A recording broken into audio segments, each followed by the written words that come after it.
Hey everybody, we are right here, just left Gatlinburg at the entrance to Great Smoky Mountains National Park. We're going to do something a little different today. We are going to do a National Park drive-through, and we are going to let you know about interesting little stops and pull-offs along the way and show you the views from each one.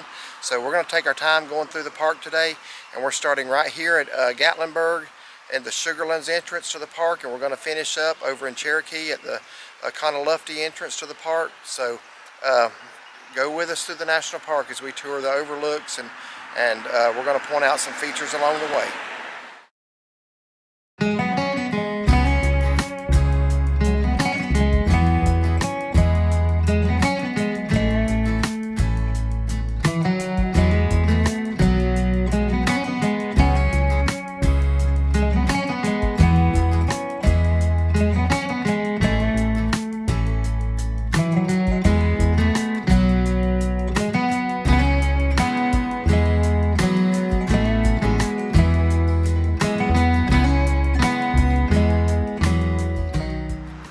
Here's a little sign right at the National Park entrance, and once again I just showed you the National Park sign in the background. I didn't zoom up close because one more time we see what happens when people have to write on everything. The sign is full of graffiti, so we'll get this one instead.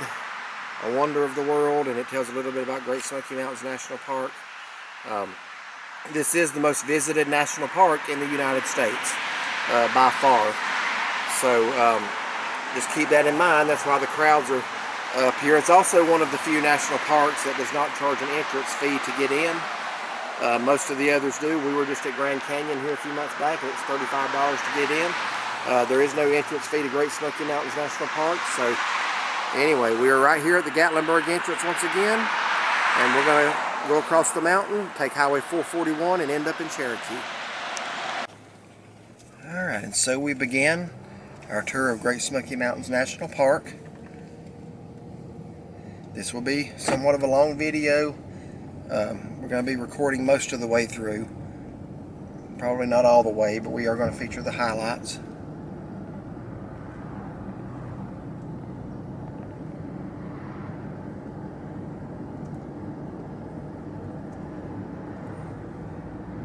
Now, right up here to the right, there's a little bridge that you can walk out on. It's especially pretty after a snowfall. Great for taking pictures. Yes, right over the river there, just a little hidden gem. It's part of the Gatlinburg Trail, isn't it? It is, right there. We just passed it, but it's part of the Gatlinburg Trail. But after a snowfall, you want to make your way out there and walk out on that little bridge. Of course, we've got the little Pigeon River over to the right. Now, we are coming up on the Visitor Center straight ahead.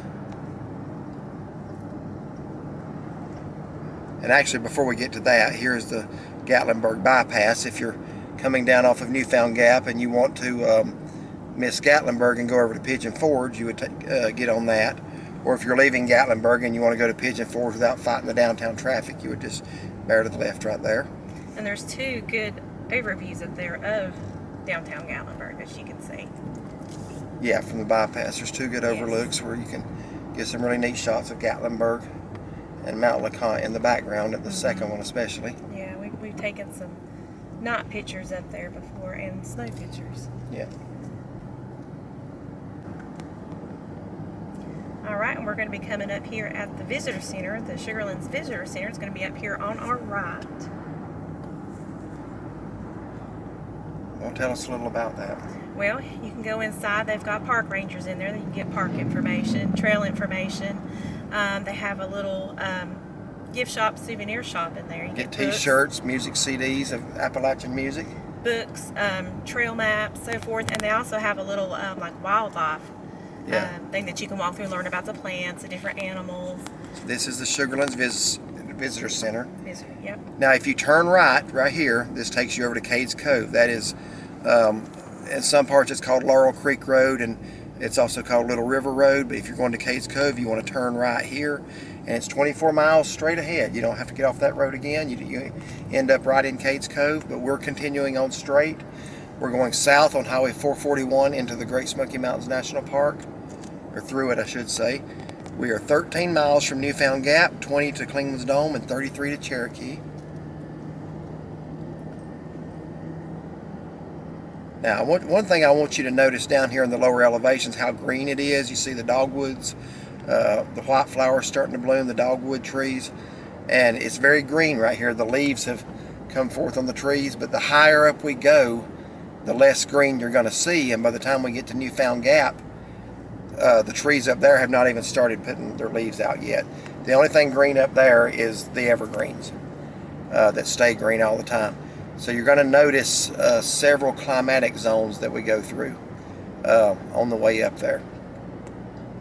It's been said that a drive from the national park is like a drive from Tennessee all the way to Canada, just because of the climate changes and also because of the types of trees and flowers that you see. A very different world up there in the higher elevations than it is down here. It's usually anywhere from 15 to 30 degrees colder at the top. What was it when we came in on Thursday? Remember, we were like...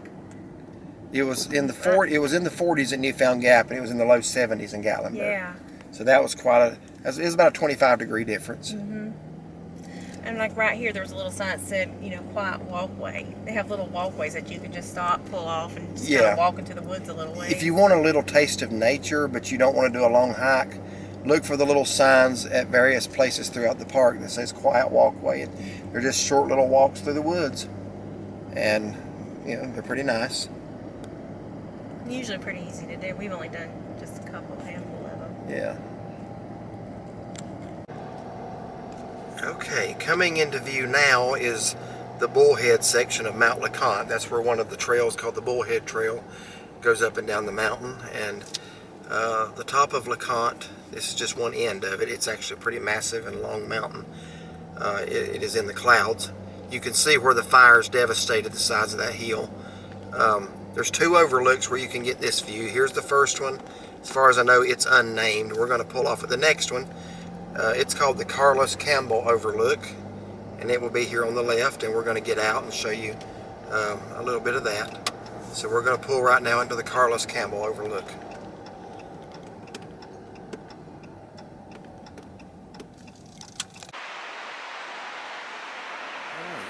Now you can actually see a little bit of what I was just talking about.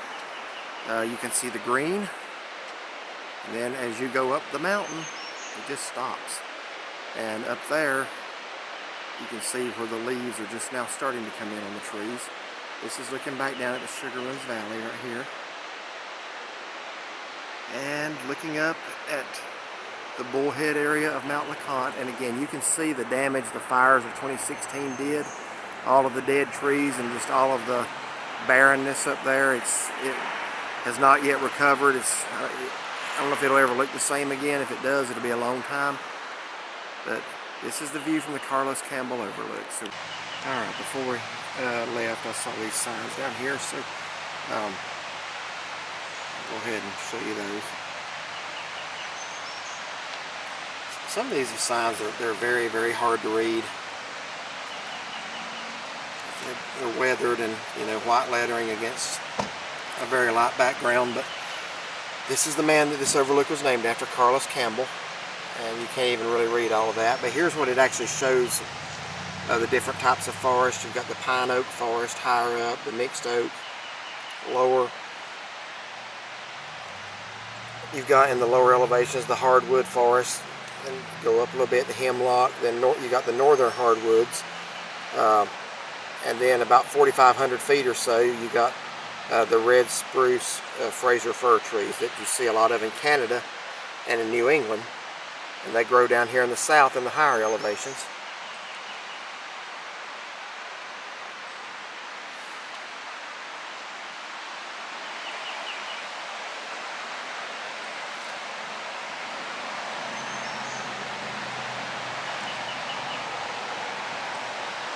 The red-cheeked salamander is found only in the Smoky Mountains.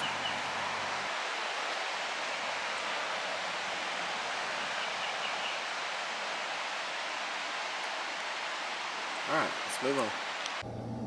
And we continue on our journey.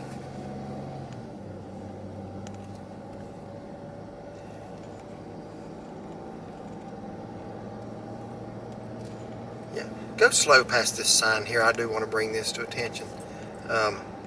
Here's a sign. This is posted. Please observe this. Slow vehicles use pullouts to permit passing. Now, Right there's one. and there's a pullout. Now, these actually exist for a reason, and that's if, well, here's the way to tell.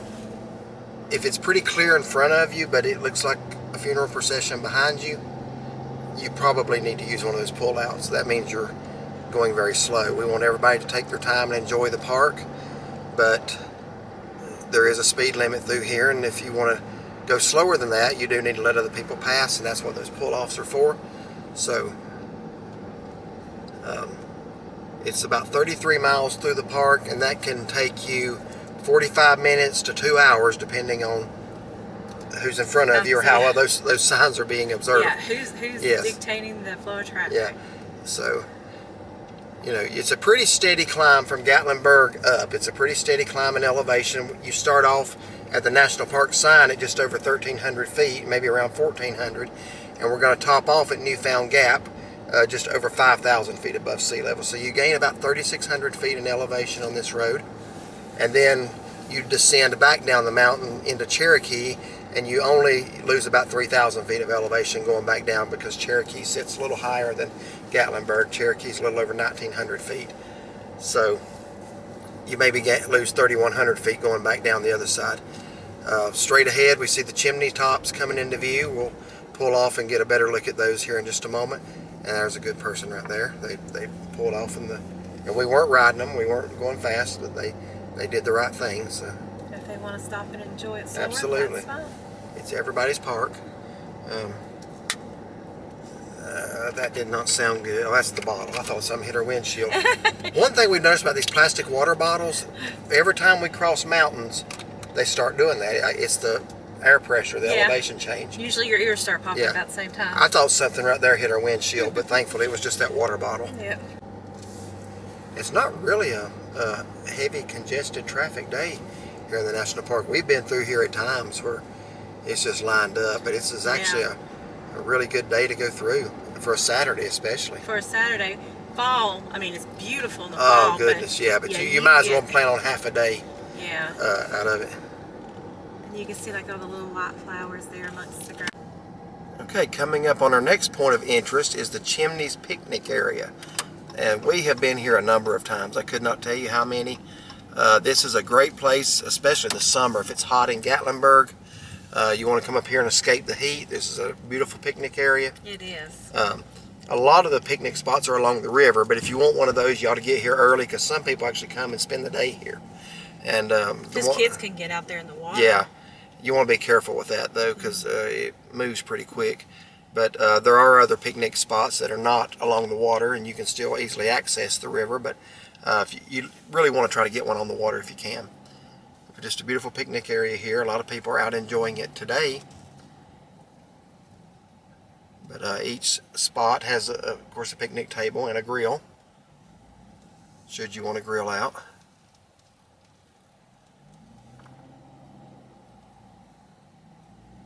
And occasionally you will see a bear in the picnic area. We were actually here summer before last, and they were actually releasing a problem bear.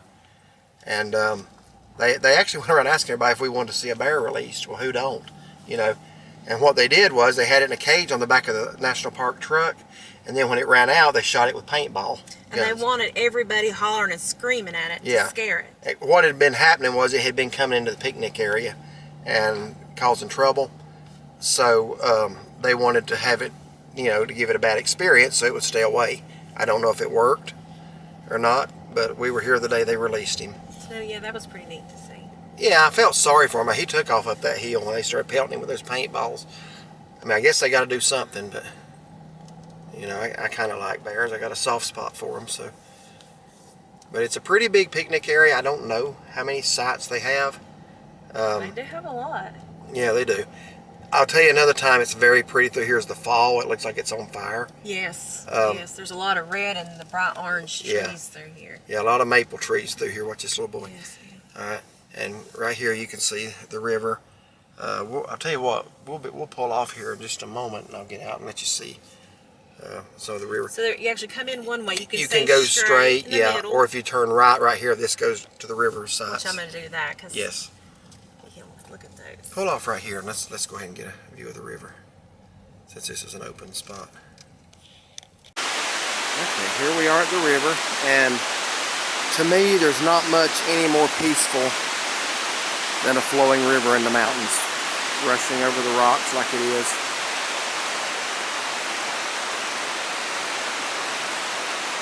So this is just from one of the picnic sites. And there are several along the river. That's what we always try to get if we possibly can. The water in that river is ice cold, but on a hot summer day it feels good. And it's always a lot cooler in this picnic area than it is in town too. So great place to save a little money, maybe get you a bucket of chicken or get you some hamburgers and bring up here and throw on the grill. You don't have to eat out, you can come up here and enjoy the national park.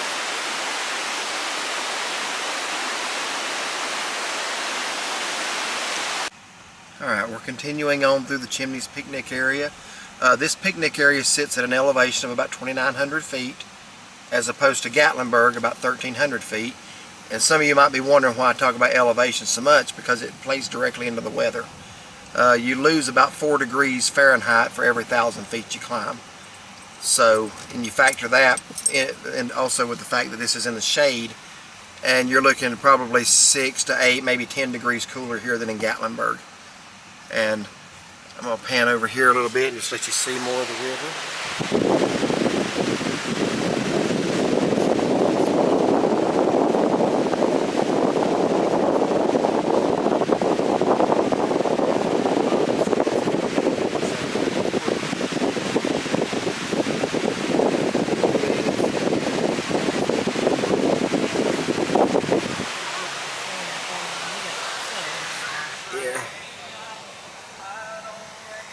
Those are things you think about as you get older, just those family times growing up.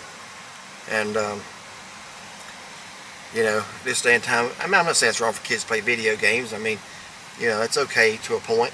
But just, it seems like cell phones have taken over our world, and video games and electronics in general. Yeah, and what people need to do is just get back to nature sometimes and, you know, enjoy time with family, because once somebody in your family's gone, you wish you had done more with them, don't you?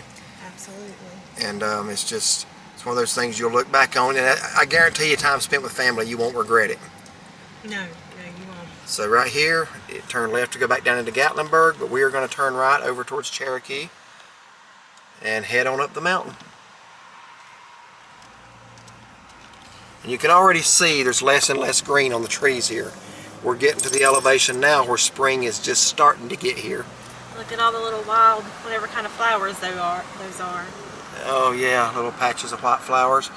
I would say the difference in seasons from Gatlinburg to Newfound Gap is probably at least a month to maybe 6 weeks. I don't know the exact figure there, but spring is already actually in Gatlinburg. The trees are pretty much in full bloom. Azaleas blooming, just like back home. We have a very similar climate at home to Gatlinburg, but as we're getting out of the greenery now, as you can see. There's some little purple flowers. Some little purple flowers. I wish I knew the names of them. Well, they have books back there at that visitor center you were talking about the flora and fauna of the Smokies. You might want to invest in one of those. Yeah, I'm sure it would tell me. Yep. And look at the green to the left, and then just yeah. Green. So we have pretty much reached the limits of, well, not quite yet. A little bit of spring coming in on these trees, but a little bit more and we're going to be out of that. Alright, we're coming up now on the Chimney Tops Overlooks.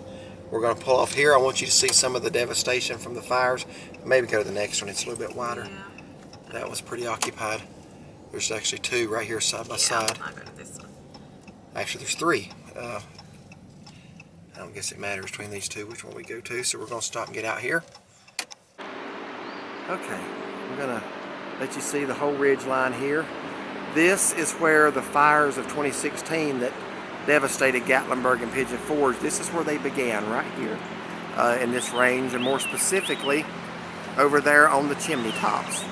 That's where the fire started, by 2 teenagers throwing matches down when it hadn't rained in, I think, over 20 days. And here's another example of what I'm talking about.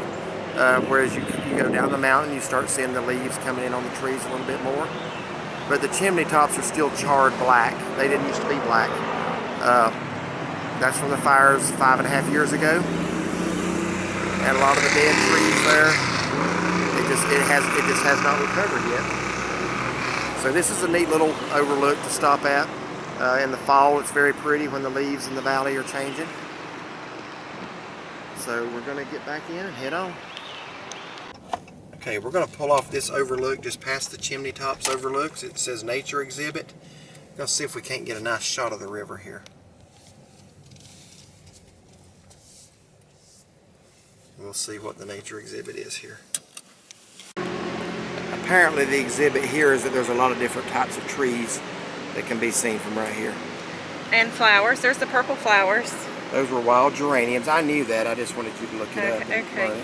And the white trillium. I actually have some of those growing in my flower beds at home. You're a bleeding heart. A bleeding heart. You can see sassafras, yellow buckeye, sweet birch, sycamore, umbrella magnolia. Most people read left to right. I read right to left, I guess. Tulip tree, sweet gum, ironwood, dogwood. That's the state tree of North Carolina where we live. There's a little bit of the information. You can pause that on the screen.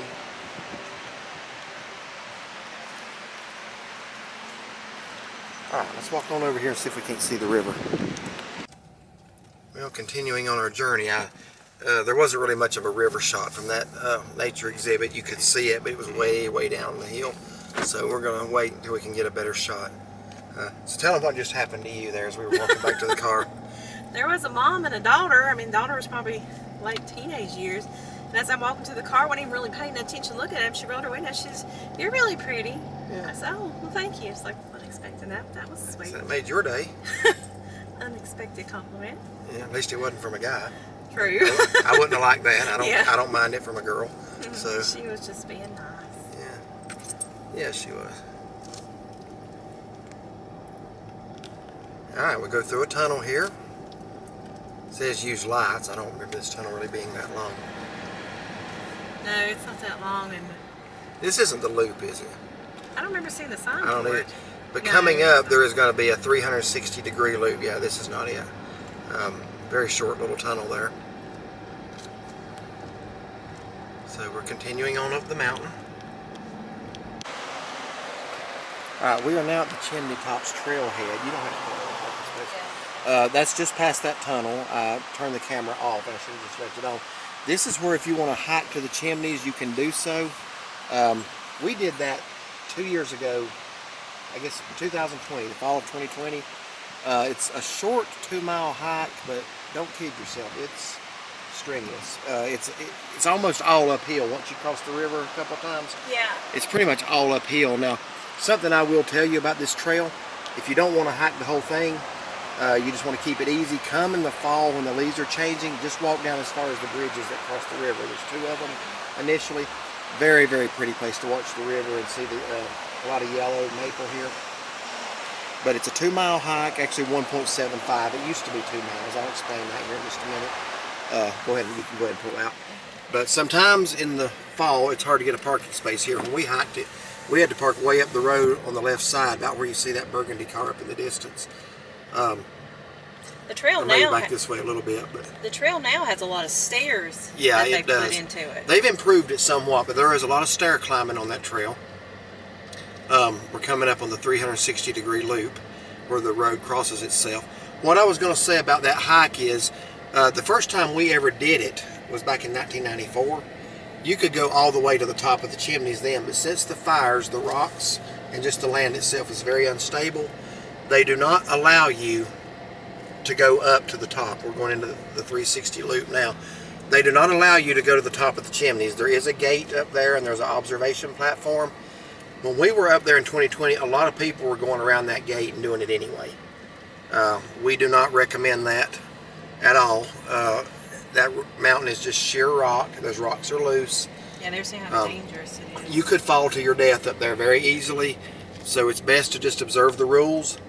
And they have built a viewing deck up there before you get to the actual summit of the peak. And you got a real good view of and the you do have a good view of the peak. I won't tell you the view from the top of the mountain isn't a little better, because it is. You can look back down in the Sugarlands Valley, but it's not worth your life. It's not worth risking your life or your safety. So just observe the rules and stop at the top. You will enjoy it. It is a pretty strenuous hike to be as short as it is. Beautiful hike in the fall. Yeah, that would be the time I would pull off right here. Sure, I think we can get a good river scene right here. Okay, just a short little walk down the embankment, and here I am right on the river. This is just past the Chimneys trailhead.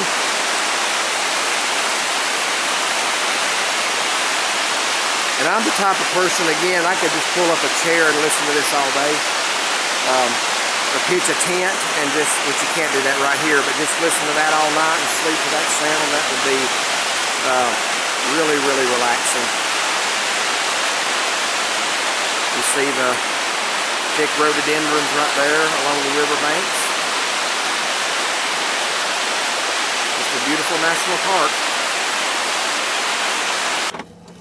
Okay, I hope you enjoyed that shot of the Little Pigeon River. I should have given you the name of it when I was down there. But we are riding along the Little Pigeon River now on the Tennessee side. We're at an elevation of just over 3,700 feet. Now I'm starting to see, just a little above us, the evergreens. And that's the northern and Canadian type trees. Generally found about 4,500 feet and up. So, just continuing on. Let me throw in a little bit of information here, because of the elevation of this road and the harsh winter conditions up high. The road often does close in wintertime for snowfall, even when the weather's okay down in Gatlinburg or down in Cherokee. A good number to keep in your phone. You can also get notifications on Twitter, but a good number to keep in your phone is there's an automated recorded line at the National Park headquarters that tells you what roads are closed and open due to weather. That number is area code 865-436-1200, and you just follow the voice menu to the weather and road condition report, and it will tell you what the weather is or if you can actually cross the national park. So keep that in mind. This is where you see all this congestion. This is the Alum Cave trailhead area, and as you can see, this is a popular area. People are parking along the road. We haven't even gotten to the parking lot yet. That is one of the 5 trails that goes up to Mount LeConte. It's the shortest trail up to LeConte. It's also, well, I won't say it's the steepest, because you're starting at an elevation of almost 3,900 feet. But it is steep in some places. There's a couple of hikes you can do on that trail that you don't have to go all the way to the summit of LeConte. You can go to Arch Rock, which is a really neat feature, where the trail actually goes through the mountain, like through a little tunnel. Then you can go all the way up to the Alum Cave Bluffs, which is like an overhang. It's kind of like a cave in a way, but it's a little more open than a cave, but it's a good place to get out of the rain. We took pictures there. We did take pictures there. I'll try to find some, maybe insert them into this. We were up there last summer, actually. We actually do have a video on that if you want to look up Alum Cave hike. Did the video. I remember taking you can see Arch Rock and Alum Cave on that. That was right after our Cherokee trip, same weekend, I believe. So, if you don't want to hike all the way to LeConte, you can hike, and it's not really a bad hike to that point. It's moderately strenuous to the Alum Cave Bluffs. Not bad at all to Arch Rock. It's even closer. We were pretty proud of ourselves. We were like, we're not really that. Yeah. We were tired. If we got an earlier start, we would have gone all the way to LeConte, but we would have been hiking back down in the dark. Yeah, we debated on it once we got going, and it's like, yeah, we started. Yeah, I did not have headlamps, and Alum Cave Trail is not a trail you want to hike in the dark. No.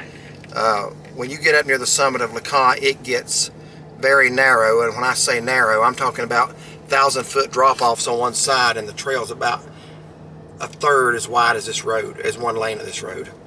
So, and you have to hold on to cables to steady yourself. So, we didn't want to do that in the dark. Right. So, another time. Yeah, another time.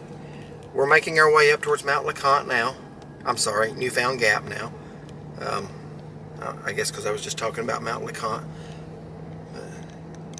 Continue on, and we're starting to get into the evergreens now. That's where we saw the bear last night. Yeah, it is.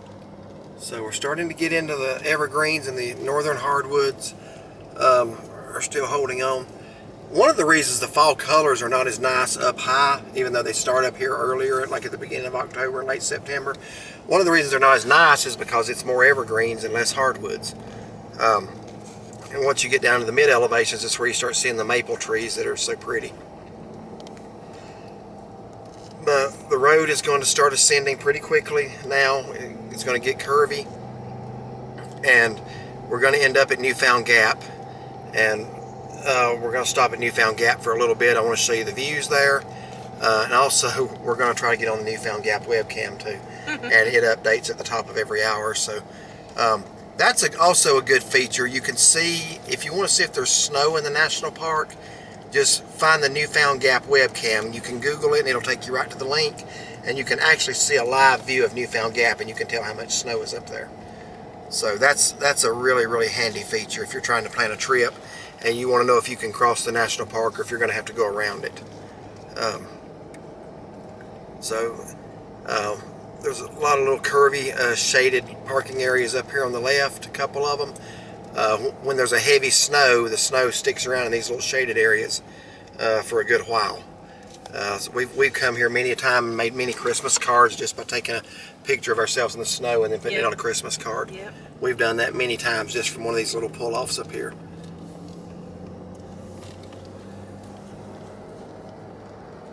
So we're continuing to climb. Our next stop is going to be Morton Overlook, where we were just at yesterday evening. We had come up to see a sunset, and there just wasn't a good sunset because of clouds. But we're going to stop there again here in just a moment. Okay, here's another one of those little pull-offs with a little mountain stream coming out of the mountains right before the tunnel, and there's another one after the tunnel. And that's a good place to see snow because the snow doesn't melt there very quickly. The sun doesn't hit it much. Alright, so we're going through the tunnel just below Newfound Gap. And we're going to be pulling off at Morton Overlook, which is not this one, but I believe it's the next one. Right here. Alright, we're here at Morton Overlook. Now this is a premier place to watch a sunset in the summertime. Now as we found out last night, this time of year in April the sun actually sets over to the left. And in the summer it's more straight out. So this is also a nice spot in the fall to look down in the valley and see the leaves. You can see the Chimney Tops rising above the ridge. Alright, and right down there is the road we just came up on. That is Highway 441, Newfound Gap Road, coming up out of Gatlinburg.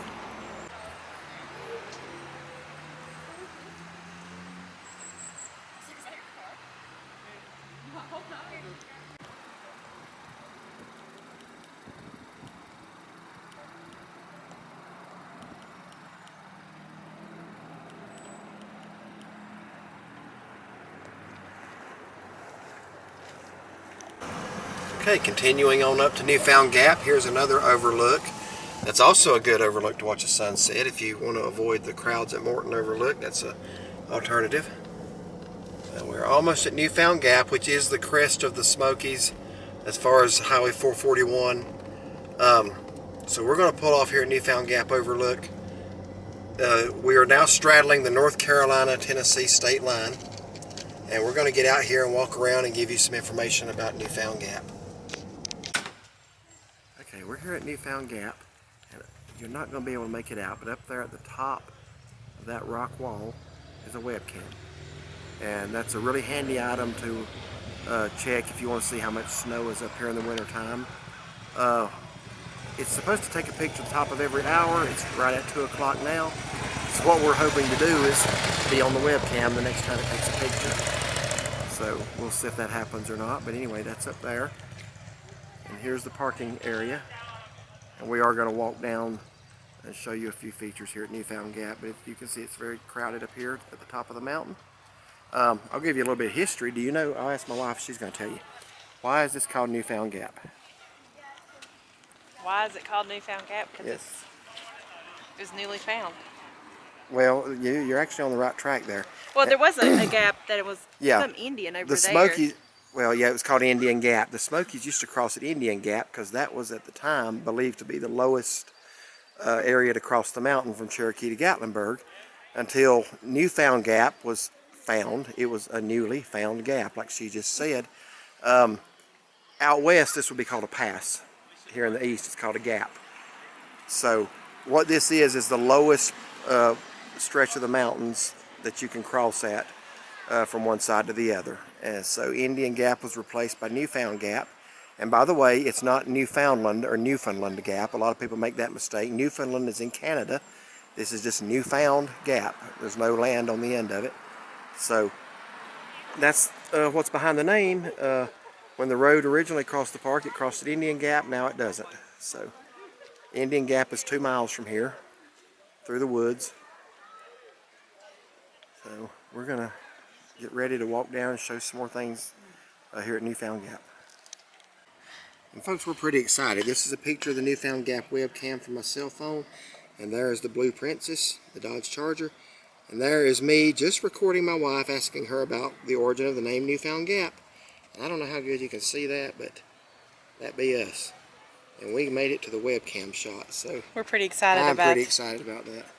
So, we did that in Gatlinburg last night. Yeah, we did it in Gatlinburg last night, so we've caught ourselves on 2 webcams now.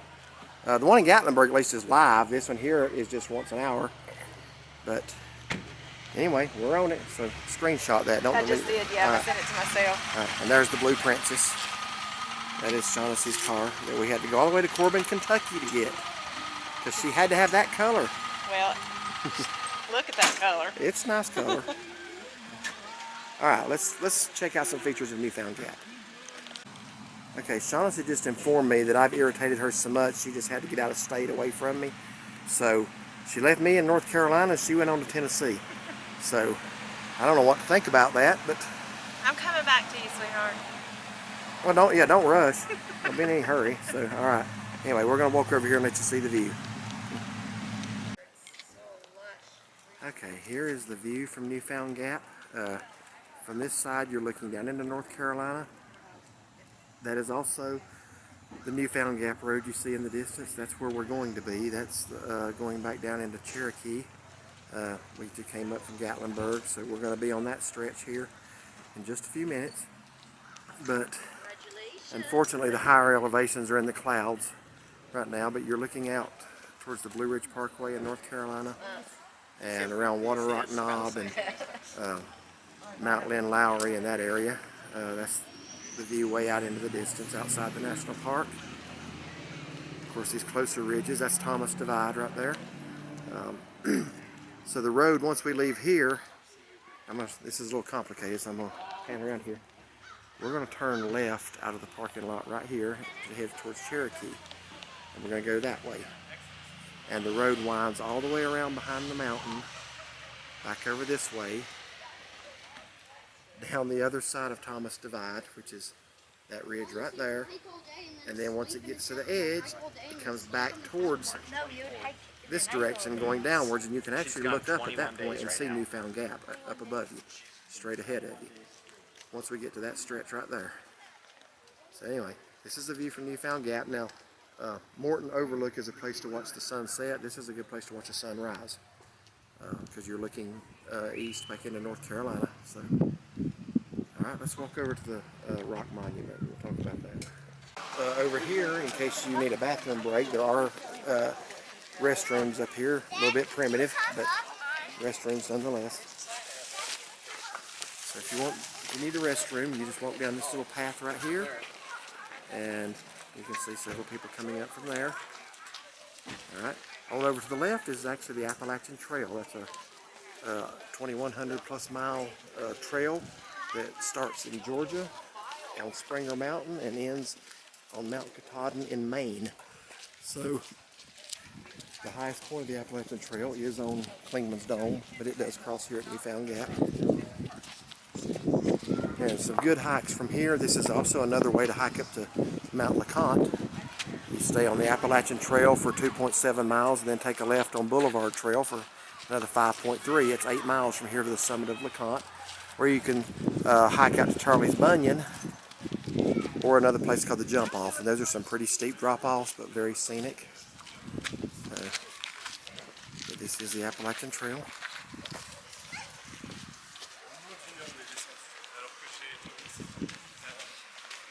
Out to Todd, Maine, 1,972 miles. That's not a day hike. That's several months. Here's a neat picture showing them cutting the Appalachian Trail. Into Mount Cameron's rock face. Yeah, we've often wondered how much maintenance, actually how much it took to just cut these trails out and then to maintain them. He doesn't look very happy. Who would be? You are standing alongside the Appalachian Trail, one of the longest continuous footpaths in the world. More than 2,150 miles through 14 states. Again, starts in Georgia, ends in Maine. Few stretches are more remote or difficult than the section through the Great Smokies. And it follows the Smokies for 70 miles along the Tennessee-North Carolina side, or state line, which means basically this. And this trail right here, the right side of the trail is North Carolina, the left side's Tennessee. And it's pretty much that way all through the park. So we're going to walk over here to the Rock Monument and see that. And this is the John D. Rockefeller Memorial right here. He gave a gift of $5 million for the establishment of the park. And one thing to remember about the national park is you enjoy it. This was Native American Cherokee land at one time. Then the European settlers came in and kind of took it over. And then a lot of people built their homes in what's now the national park, especially over at Cades Cove and other areas, Cataloochee. They had their homes here. This is where they lived and raised families and farmed. And the park had to buy that land up in order to make a national park for us. That's one reason I feel strongly about people disrespecting it. A lot of sweat and tears and effort went into this. And this is the Rockefeller Memorial. He gave $5 million for the establishment of the park, which back in that time was a lot of money. I'd take $5 million now, but back then that was probably, I don't know what that would be like now. We're going to walk up to the top of it here. There's some steps over here. All right. We're up here on top of the Rockefeller Memorial Monument now, and this is the spot that President Franklin Delano Roosevelt stood when the national park was dedicated in 1940, 82 years ago. So, a lot of history right here. And there's the parking lot. And the view over here is looking back on the Tennessee side. What you're seeing there is the back side of Mount LeConte in the distance. And right over here, you can't really tell it from this angle, but there was a mudslide. You can see some bare rocks and some scars on the side of that hill over there. There was landslides back in the mid-1970s on Anakeesta Ridge right there, and that's what that is. You'll notice that if you're going down towards Gatlinburg, where the mountains are just bare rock in some areas. And of course, back over massive Mount LeConte.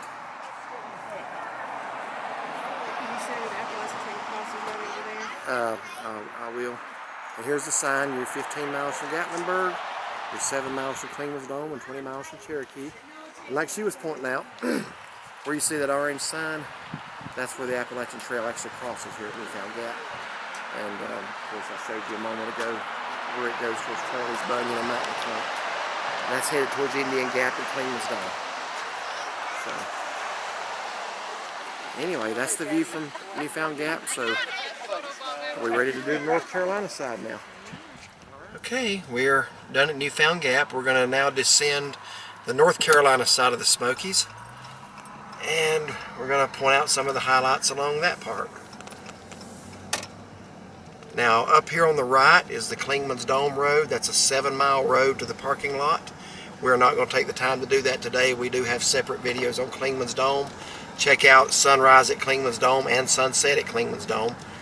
We did the sunrise last November, we did the sunset last April, and one trip it was 18 degrees, the other trip it was 19 degrees. So, Vast difference. Yeah, very cold up at Clingmans Dome, but there's the road to go there.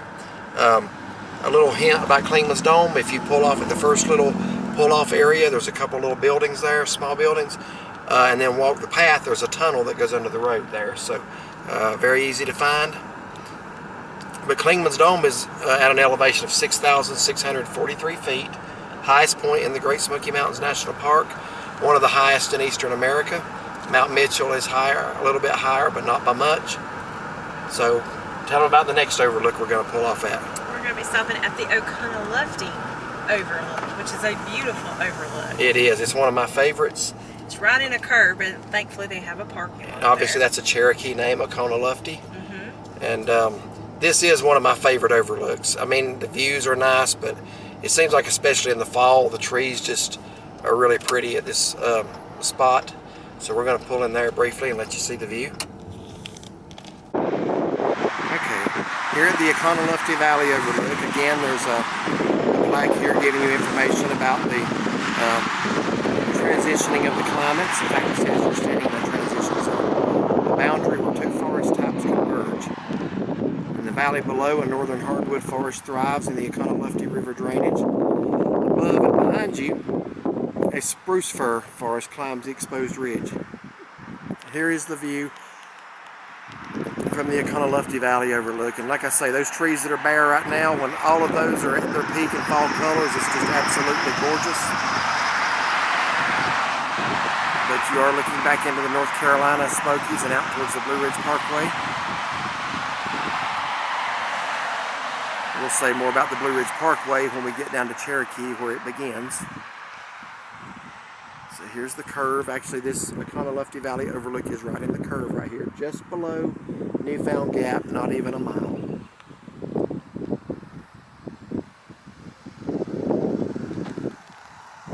And back behind you is the evergreen forest that it was talking about. And we're at an elevation here of about 4,900 feet. We haven't dropped much from Newfound Gap just yet. Okay, the next overlook we're going to be stopping at, I don't think it even has a name. There is a little quiet walkway off of it that you can walk up through the woods a short distance to. Not really a great view. You can see a little bit through the trees this time of year because there's no leaves, but in a month or so you won't be able to do that.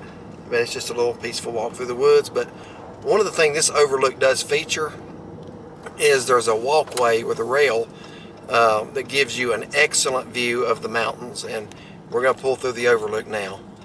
This is just past the Oconaluftee Valley Overlook, and let me roll the window down here and pan to the side. This is the little quiet walkway I was talking about. There's just a little footpath that goes up there in front of it all. And you are now looking down towards the state of Georgia. You can see Standing Indian Mountain out there in the distance, which is just above the Georgia border. I don't think you can actually see into Georgia, but you're looking at mountain ranges within 5 miles of the Georgia state line. So anyway, you do have some very impressive views. But what I want to feature, let me try to zoom up a little bit. Really good views from right here. And down in the valley is Bryson City. You can see that lit up at night. But if you park here, this is what I want to show you. You can actually walk down this little paved path, and you get away from the trees, and you can actually see the view much better. Just walk along. There's a protective rail there to keep you from falling. But just walk out through that path here. Kind of go slow right through here.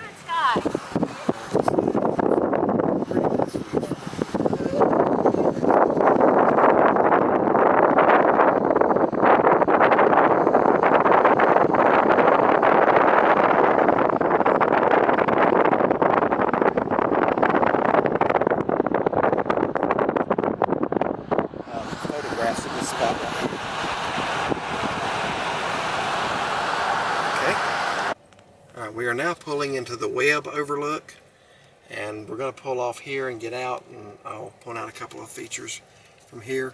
More specifically, it's the Charles A. Webb Overlook, so let's get out here. Okay, now here at the Webb Overlook, I'm a little disappointed, and I'll tell you why.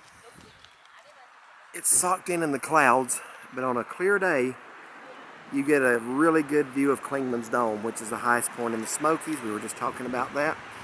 And you get a very good shot of it. You can actually see the observation tower on the top of it from here when it's not socked in the clouds like it is now. If you're ever coming up through the national park and you're deciding whether you want to go to Clingmans Dome or not, stop right here at the Webb Overlook and look at Clingmans Dome.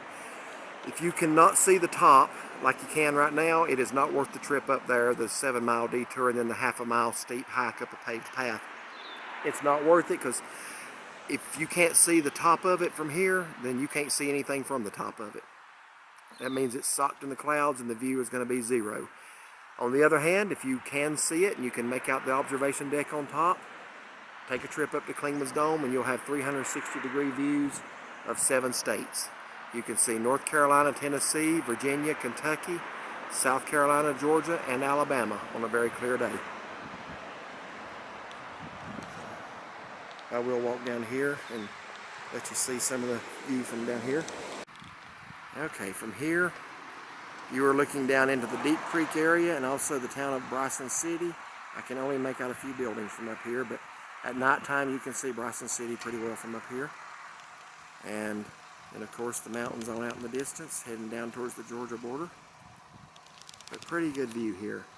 I was hoping to show you Clingmans Dome from here, but it's just so high up, and the clouds, we had rain last night, and the clouds just have not moved off of it yet. So this would not be a good day to go up to Clingmans Dome. There's another sign down here. I'll get to that. This is the Webb Overlook. And the high rounded mountain in front of you is Clingmans Dome, like I just said.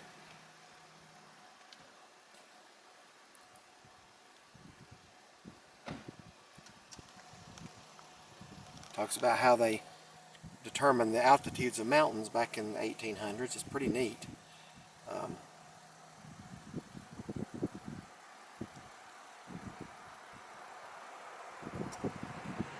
Here's where the man that the Webb Overlook is named after. He was a civic leader, conservationist, and newspaper publisher from Asheville. And then here's Thomas Clingman, who Clingmans Dome and also Clingmans Peak in the Black Mountains is named after. There's the observation deck. See where? Yeah. And again, on a clear day, you can see it. Now, right here, top 6 eastern peaks. Number 2 is a little. I'm gonna give you a little controversial here fact here, and I'm gonna put a plug in for Clingmans Dome. Clingmans Dome used to be listed as the 2nd highest peak in the east. Mount Craig was remeasured by modern standards, and as far as I know, Clingmans Dome has not been. So I've always told people Clingmans Dome is the 2nd highest. You see that 4 feet separate them. They need to do a remeasurement of Clingmans Dome. They did one of Mount Craig within just the last decade or so. And actually Mount Craig is just a shoulder of Mount Mitchell, so some people don't even consider it a separate mountain. So Mount Mitchell definitely is 41 feet higher. But the rest of those mountains, 3 of the top 6 mountains in the eastern United States are in the Great Smokies. And then New Hampshire, they got poor little old Mount Washington at 6,288 feet. I say that, but Mount Washington has the highest wind gust in the world. So I'm sure they're all impressive mountains in their own right. But that's what Clingmans Dome looks like from here on a clear day, and you can actually make out the observation tower. Yeah, you can see it with the... I've never noticed this sign before. I've just always... It looks rather neat. Yeah, I think it is new. Nobody's written on it yet. There's no couples that have inscribed their names here yet. So apparently it's just been up since yesterday. So I don't know. Personally, I would love to see everybody who writes on any park sign get a hefty fine, because that's just not a nice thing to do. But anyway, very good view from right here. And this is the Charles Webb Overlook on the North Carolina side. Alright, now we're winding back around Thomas Divide, and we're going to be on the part of road I showed you at Newfound Gap, where we can actually look back up and see Newfound Gap. And just another little curve coming up right here, and I can see the cars. I don't think this camera's got good enough zoom, but just to the right of those 2 peaks is the rock wall. If you see that flat top rock wall about the center of your screen, that's Newfound Gap. Maybe you can make out the cars. It's where we just were a few minutes ago. And I'll just say a little interesting thing about that view there. When we were coming up on our honeymoon, of course, we were coming up through Cherokee going towards Gatlinburg.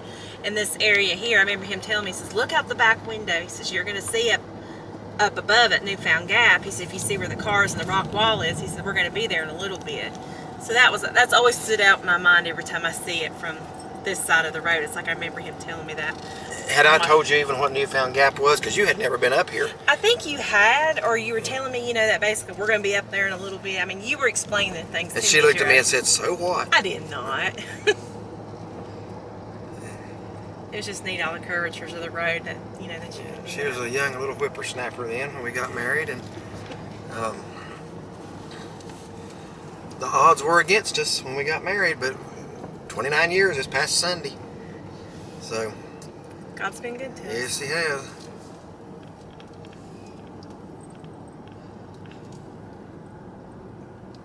Lord was good to you, gave you a wonderful man. No, I'm Absolutely. kidding. I'm kidding. Well, that works both ways too. Yeah, I mean, I was just throwing a joke in there. No, that's no joke. All right. Very blessed to have you. Well, thank you. Same here. All right, so we are headed down, and we're pretty much out of the mountain views from here on out. It's just going to be some river shots, and there are some interesting things on the North Carolina side as we get closer to Cherokee. We're going to be going through another picnic area outside of Cherokee called Collins Creek. We're going to go out to Mingus Mill, and we'll pass by the Econo-Lefty Farmstead, which is a really neat place. That's where the other visitor center is. There are actually 3 visitor centers in the park. One at each entrance. Gatlinburg, Sugarland's Visitor Center. Cherokee is the Econo-Lefty Visitor Center. And there's another visitor center in Cades Cove. So the park does have 3 visitor centers. And we're going to be seeing 2 of them today. Hopefully we'll get to see some elk out in the field. I don't know if we will, but... Thursday coming up, they were like in the median. They were like, I mean, yeah, they were crossing the roads and everything. Yeah, they were that close. We could have touched one, and we didn't. No, you're not supposed to. We didn't even roll the window down. Right, but I think I actually did roll the window down. Oh, did you? Yeah. Okay, but no, we did stick our hands out. Right, because when I rolled it down, one kind of jumped back. It startled him a little bit, but. And then it admired the blue car. Yeah. But elk are plenty. It's on the North Carolina side, and let me go ahead and put another rumor to rest. There are no elk in Cades Cove as of yet. A lot of people swear they see elk there. There's never been a picture posted on any Facebook page of an elk in Cades Cove. We've been to Cades Cove as much as anybody. There are no elk there yet. All times a day we've been there. Eventually, there probably will be some, but right now, they are pretty much in the Cataloochee area, Cherokee, and over in Bryson City. A couple of young males did cross the mountain and got as far as Sugarland's Visitor Center, but they went back. So, as of right now, there is not an elk population in the wild in Tennessee. So, or in the Smokies, I should say. I think there actually is a preserve somewhere in Tennessee that has elk, but anyway, there is a good chance when you're going through Cherokee or Cataloochee area to see elk. So hopefully we'll see some here in a little bit. Now, we've pulled off at this little parking area going down towards Cherokee. One thing I want to mention is that if you keep your eyes peeled along the right side of the road, and I say right side, if you're headed towards Cherokee from Newfound Gap, it'll be the left side if you're coming up out of Cherokee towards Newfound Gap. But there's a lot of little streams and waterfalls coming out of the mountains. And we're going to go over and look at one of them now. There's probably 4 or 5 of them. I'll go as soon as I can cross. There's like about 20 cars coming. Okay, right here, if you'll look for these on the side of the road, you'll be rewarded with several of them. There's several little waterfalls coming out of the mountains. And with the rains last night, this one's up pretty good.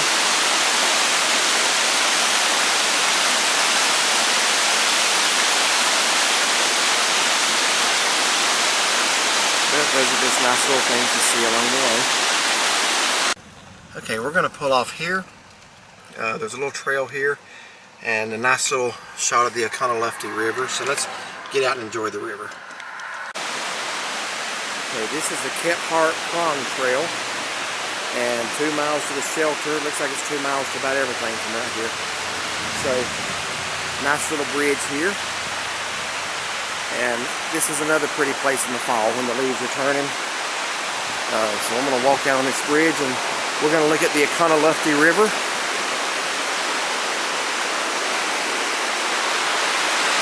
And again, I could just listen to this all day.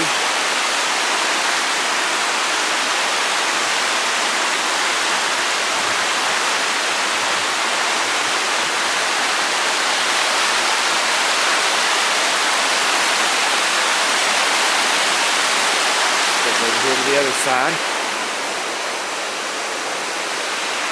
And just watch it flow and make its way through Cherokee.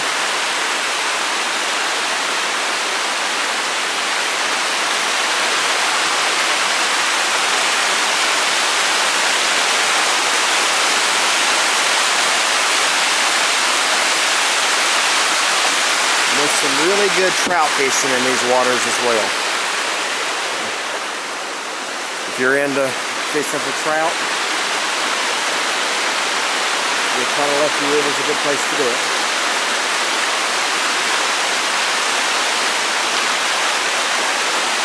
That stick being knocked up and down by the force of the water.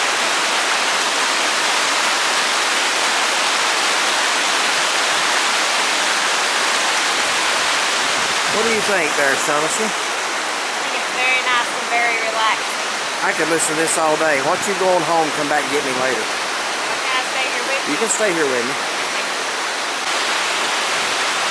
Again, look at all the rhododendron on the riverbank here.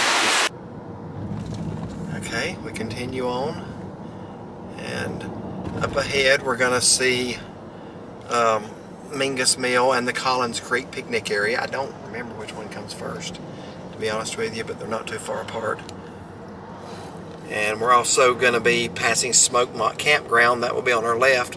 That's a really nice campground. It's a big campground. They got a lot of sites. But if you want a nice campground on the North Carolina side, near Cherokee, it's just a couple of miles out of Cherokee. We've stayed there several times. We have. It's been a while. We drove through it last summer, and it was pretty full except for a couple of sites. But they have group camping as well. All of the national park campgrounds within the park boundaries are primitive. You have to, they don't have showers. You have to make your own or set your own up. That's what we do when we camp in Cades Cove. But they do have bathrooms and running water. They do have bathrooms and running water. Here we're coming up on Collins Creek picnic area. So we're going to drive through there. Again, I highly recommend if you're vacationing in the Smokies, whether you're staying in Cherokee or Gatlinburg. I know eating out at the restaurants is part of the fun, but I'll tell you, there's just something about getting you a picnic lunch and just getting away into nature. And we've only been through here a time or two. We actually did stop here one time years ago. Pretty nice picnic area right here. Go slow, go slow. You got picnic spots on both sides of the road. The bulk of them are, I'm going to come across you right here. The bulk of them are there to the left. There's the bathrooms. It looks like there's 2 bathroom facilities. But this is Collins Creek picnic area. I'm sorry for jerking the video around. It's just I got stuff on both sides here. Trying to get. Yeah, I see 2 bathroom facilities, and it looks like up ahead there's a covered area. I guess if you like a pavilion, if you got a group.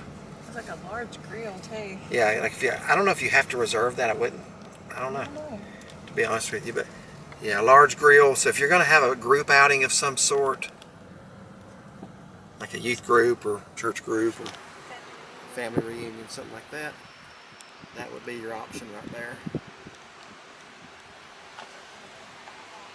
They have a quiet walkway. Okay, back out at 441. So we continue right towards Cherokee.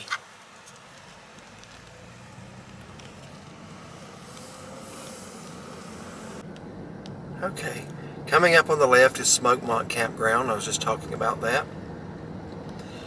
And again, that's a very nice campground. It's actually right here at the gate. That's where the entrance to Smoky is. So anyway, we're riding along the Lefty River now. And should be coming up on Mingus Mill pretty quick. The yellow sign up here is warning us to watch for elk. This is the area where you can start seeing them. So there's a big elk on that yellow sign. And we got a jam up here in the road, so I'm guessing there's elk. There is one. Your sign.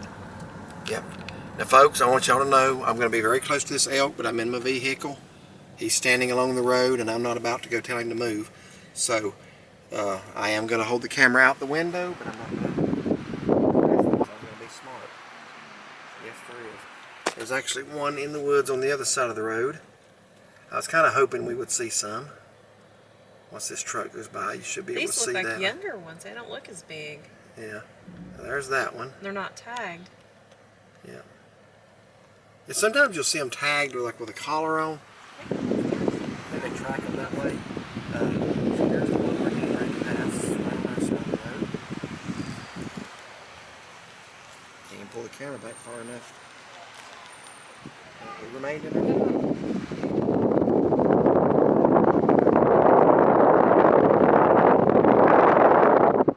Okay, well, we got to see at least 2 elk.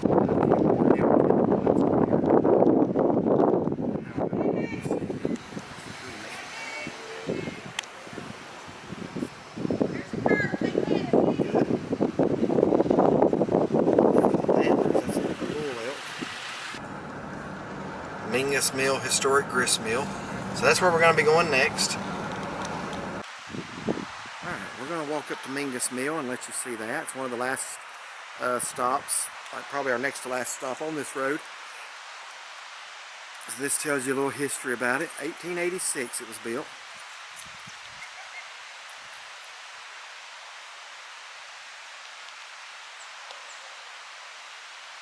Pretty neat.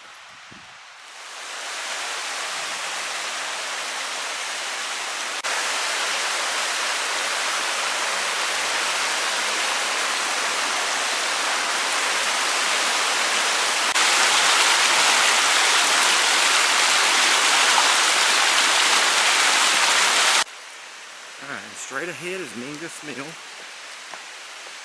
We'll walk up a little past it.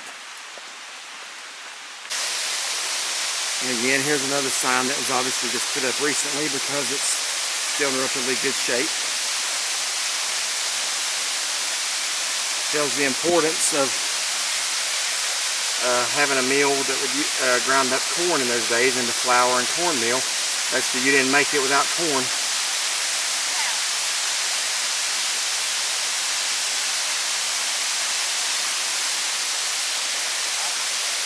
Really interesting to see how things were done back then.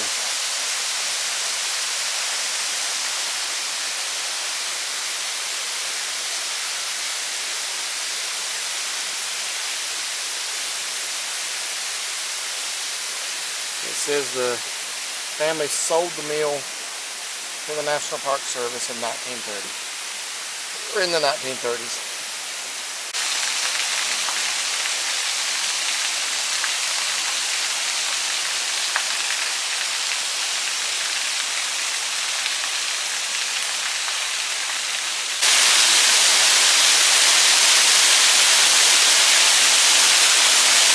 I bet I can guess why there's no bottom rungs on that ladder. They don't want you climbing. Exactly. Yeah.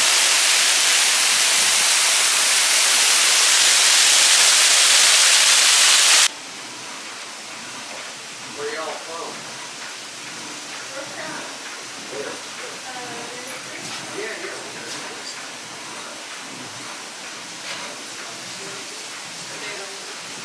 First time we've ever gotten to come inside.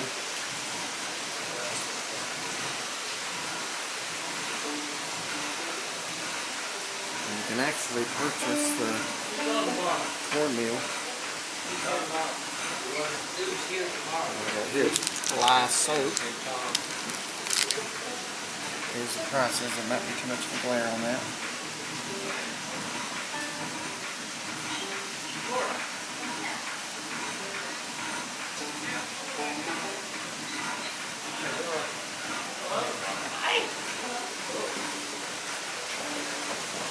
Preserves.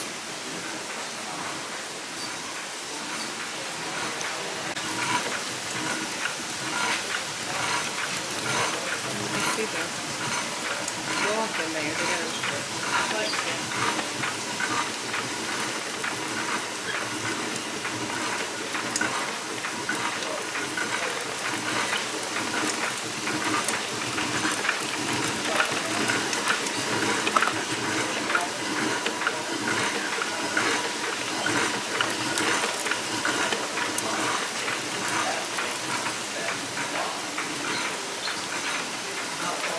got Oh, you're all right. kind of reminds me of that Bible verse talking about having a millstone hanging on your neck. Oh, yeah. These are big and heavy.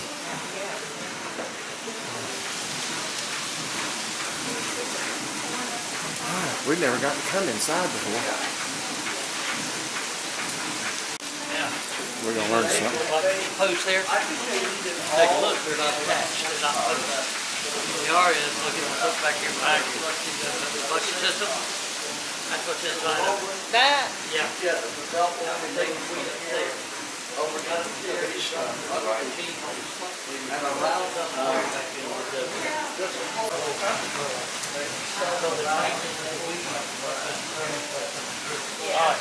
right here. Is what you're trying to figure out? So at the bottom of that machine up here, this is where you make your reality.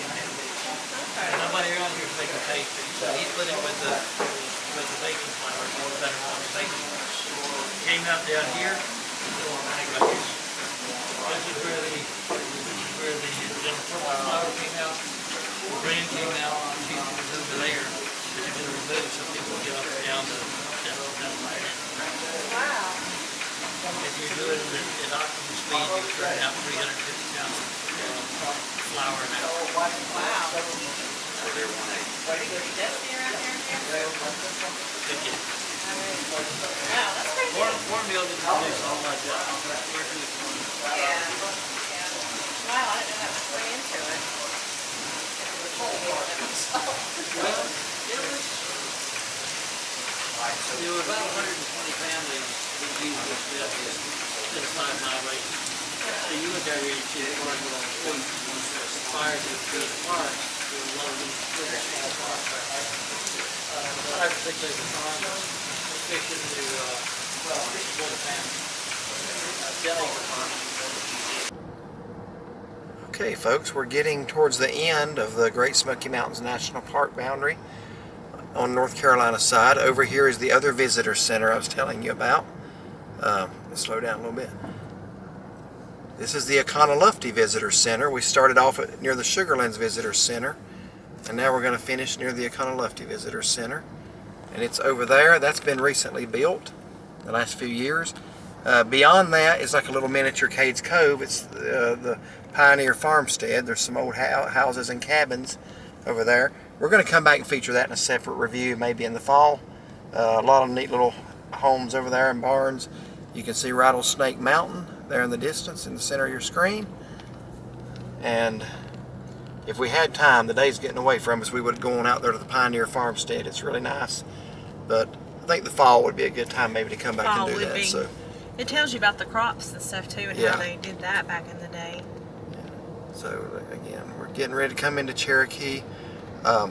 Rattlesnake Mountain again in your center of your screen. Now right here is the beginning of the Blue Ridge Parkway, which is a 469-mile scenic road that starts in the Great Smoky Mountains National Park and ends in Virginia in the Shenandoah National Park in northwest Virginia.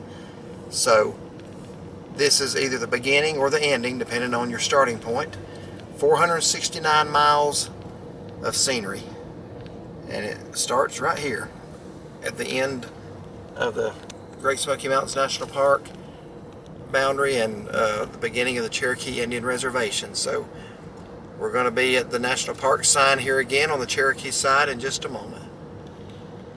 Alright, well we just completed our route through the Great Smoky Mountains National Park. We are here at the park boundary on the Cherokee side. We're getting ready to enter the Cherokee Indian Reservation, but we hope you enjoyed the many stops along the way and the many pull-offs and the scenic beauty of this area. So hope this video was helpful in planning your trip, and if it is, let us know. Please like and subscribe. And find us on Facebook. And folks, we thank y'all for watching. This concludes our tour of the Great Smoky Mountains National Park. We are now entering the Cherokee Indian Reservation, and I will let you see the sign here. It's written in both Cherokee. Let me go out the window this, slow down a little bit. It's written in both